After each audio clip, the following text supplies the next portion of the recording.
Qadrli ko'rurman do'stlar, ko'rayotganinglar o'zchin yemeklik taraqqiyot cheklik shirkati tajribalarini o'z ichiga olgan. Qadimiy Chin oyoqlari alayda qo'llagan O'zchin oshpazkardi programmasi. Men riyosatchi Umidvar Mahmud. Men riyosatchi do'stinglar Gulgina Tursun. Aziz ko'rmanlarimiz, bugun atmoqchi bo'lgan tamoqimiz bo'lsa-mu, oldingi sonlarimiz o'xshash nihoyat alayda bir xil tamoq. U bo'lsa-mu suychi xambo. Xo'sh, undaqda qizg'in olqishchivoqlarimiz bilan bo'lsam programmamizning alayda taklif mehmonning saktimizga taklif qilamiz. Qani, marhamat. Xush keldingiz. Marhamat.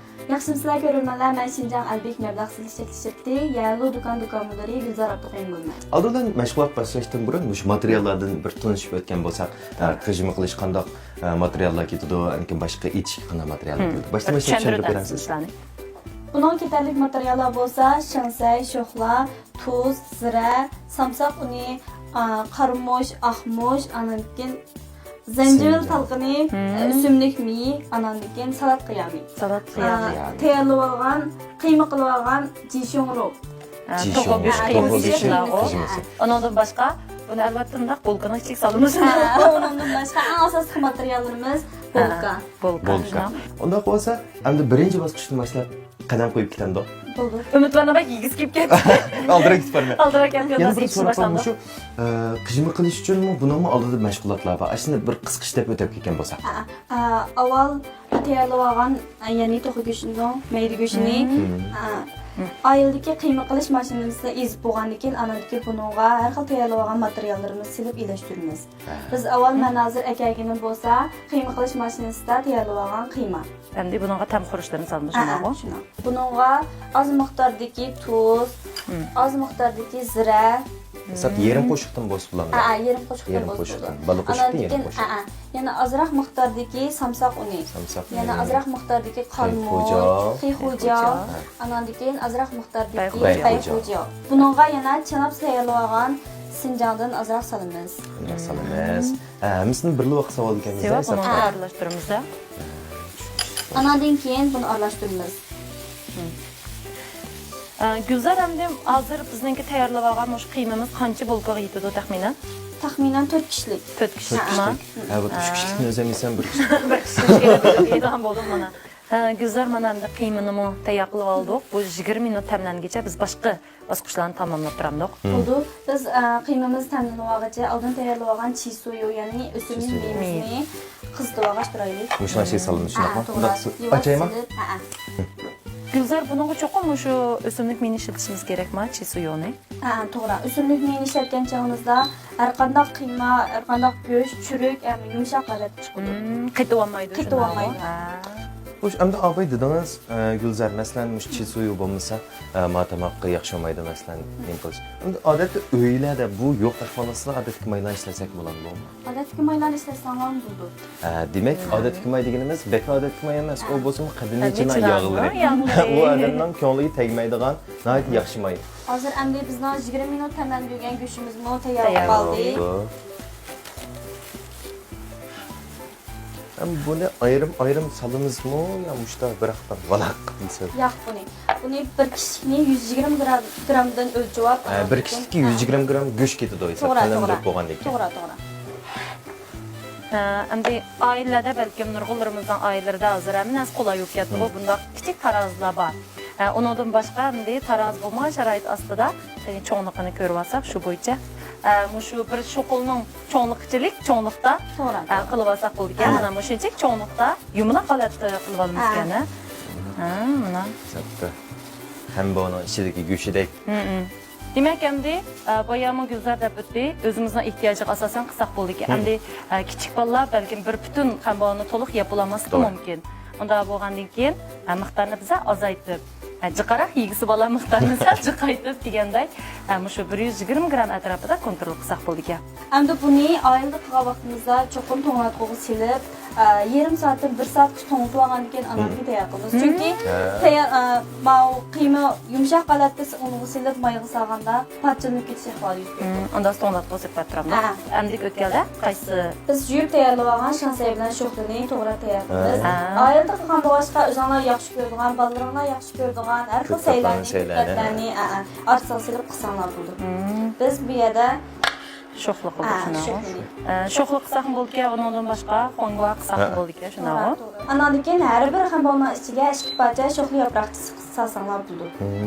Anandan keyin biz tayyorlab olgan ya'ni shinsay. Shinsayni o'zinglarning yana shu uyda yaxshi ko'radigan, yaxshi ko'rmaydigan qarta az ko'plik qarta salsanlar Ham bo'ldi. shunday yeşil saylanib. To'g'ri, yeşil saylarni, shinsay bilan bu yoki har xil yeşil saylarni aralashtirib salsanlar bo'ldi. Buni oldi bilan tayyorlab olgan unimizni milaymiz. Uni bilan da To'g'ri. to'g'ri bo'lgan ekan. Hamada bevosita moy salamliq kelib Yo'q. Qanchiqdan o'tkazmizmi shu unda? Tekshir oldi keyinni tekshir ilashtirib salsanlar bo'ldi. Qizilog'a o'simlik meyimiz, ya'ni chi suyug'i solamiz. Buni taxminan 5 minut atrofida pishirsak bo'ldi. 5 minut. Mayning qizishig'i asosanmi ular? Mayning qiziqligi asosan. Elbet qizimay qolsa uni jiqirab o'zi qarab qis bo'ldi shuni.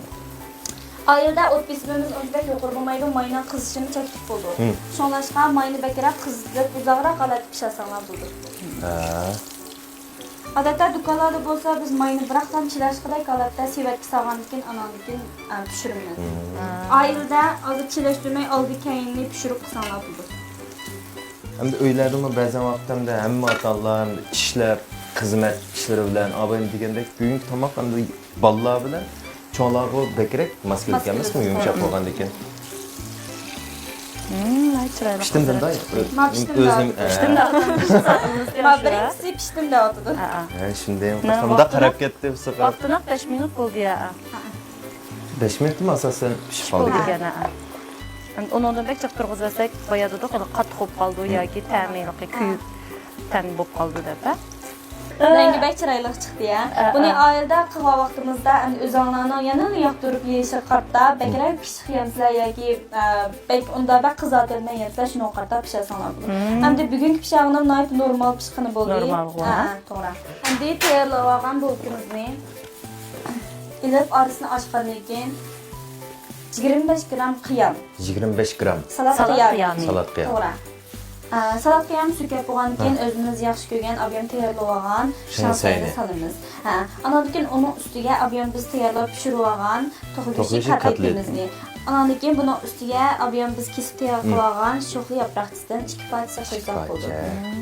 Andan keyin ob'yam biz suyib olgan, ya'ni bolkimizning ustini yapsak, bizni eng yaxshi ko'rgan hamir bolsa tayyor bo'ldi. Tushga kirdi mana. Unda bo'lsa odam soni qarab turib.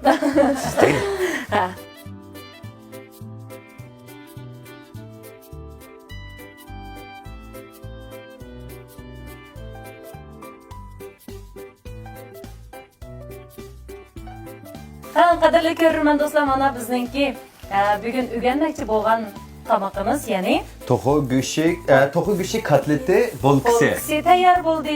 Albatta, buning bosqichlarini ko'rib o'tdik. Bek murakkabmi amal shuna. Biz faqat qitir qilib astoydil ko'rsaklar buni oilada qilib ketar ekanmiz. Undan boshqa Gulzarmon nayti tafsiliy atrofli tushuntirib umid bor. Hamda mushkatni oz qilib Katta asıl təmin etib baxamda. Həm görməndirimizni görüb öyrənib aldığını deyim. Həm də bunun təminin qanday olduğunu, yəni oxşayışlar biz tetib baxandan keyin, yəni ki onu biz to'g'ri bo'lgan usulda biz baho beramiz. Bunun da qo'sa qizlarni kelsin. Gulzar menga boyatin siz mushtala samog'anda bir tayoqqan hozir. Mushu Tasma jiddiliy bo'lgan ilayveray. Haqiqatan bu bek yo'g'alqanda archimag'izim. Gulzar sizmi? Haqiqatan bo'lgan yumshoq chiqdi. To'g'ri. Gulzar balkim do'konda sizlar itsizlar, o'zinglar kunni uchirib turgandan keyin balkim chiqib ketmaysizlarmish, degan bir fursat beraylik Gulzar.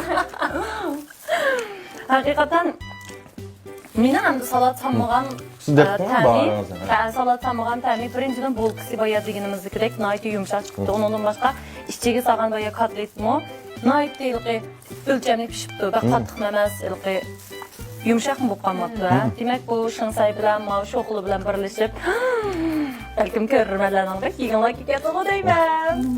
Umid bor yap bo'ldi endi. Meni ham ta'mini bekrak tutaydi. Meni o'ylagan ta'mim meni og'zim klientga men soldim. Biroq men abay deganda ko'ngil tegadigan undashtam yo'q. Unisiga abay men boshlab o'tdim-ku. Albekman birdimi olaylikki bolkisi qarantul chiqdi. Endi keyin ta'mi tatliqroq chiqdi. Undan boshqa yana endi Şu şoxlar, agar shinsay salgandan keyin ham go'shtning ta'miga kelsak, bunlarla aralashgandan keyin go'shtning ta'mi bir xil qanday tasvirlaymi? Xurishlarni aralashtirilgandan keyin o'zgacha bir ta'm kirdi ekan. Tanlandiq emasmi? To'g'ri, Hem tamam. yegan chog'da bu cho'rikligi bilan uning ichidagi yumshoqligi bo'libmi, abay kichik bolalar bilan cho'g'larga mos keldi degan asos isbotlanib chiqdi. Xo'sh, qadrli ko'rurman do'stlar, bo'lsam programmamizda o'rganmoqchi bo'lgan tamoqimiz o'xshashlar. Kotlet bo'lsa. Seyirci ham bor. Biz Gülzar Naydiboyadovga inchga tafsiliy tushuntirib qo'ydi deb o'yladim. Undaqda ko'rurmanlarning bundan oilda vaqti chiqqan chog'da bolalarga yoki cho'nglarga yoki o'zlariga bo'lsin bu tamoqni etib sinab yiqishinglarni tavsiya qilamiz. Shundoq, bugun bizning bu programmamiz o'yinga bu tamoq bo'lsa, hamda oilalarga nisbatan bir qadar oddiy, lekin baldir tayyorlab qo'yib, keyin oldirgan vaqtlarda uyda etib tayyorlab olsa bo'ladigan bir xil tamoq. Mana shunga o'xshash oddiy yeyishlik sarxil tamoqlarimiz yana o'xshashlar bizning O'zchin oshpaz keldi programmamizda. Xo'sh, programmamizning har bir sonini ko'rishni unutmang. Gulzar, sizga oxirida program guruhimizdan rahmatimizni bildiramiz. Bundan keyingi ishlaringizga zo'r utuqlarni tilaymiz.